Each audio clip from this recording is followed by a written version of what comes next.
আমাদের block প্রেসিডেন্টও arrest হয়ে গেছে, এমনকি আরাবুল ভাঙ্গরে ও তো আমাদের কর্মী, ও তো অ্যারেস্ট হয়ে আছে। তোমরা কতজনকে অ্যারেস্ট করেছো? আমি কি পারি না করতে? গদ্দারদের অ্যারেস্ট করতে একটু সময় দিচ্ছি, সুতো ছাড়ছি। গদ্দারদের সব চুরি দুর্নীতি কেস, সবাইকে বলে চোর, চোরদের ঠাকুর দাদা।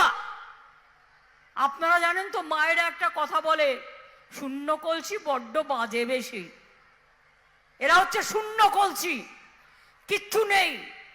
দিল্লি হ্যাঁ বললে ধিতাং ধিতাং করে নৃত্য করে, আর দিল্লি না বললে মন খারাপ করে ঘরে বসে থাকে। দিল্লির দয়ায় রাজনীতি করে, বাংলাকে ভালোবাসে না। এরা অ্যান্টি বেঙ্গলি, এরা অ্যান্টি মহিলা। মনে রাখবেন, এরা অ্যান্টি দলিত, অ্যান্টি কিষাণ, অ্যান্টি ফার্মার্স।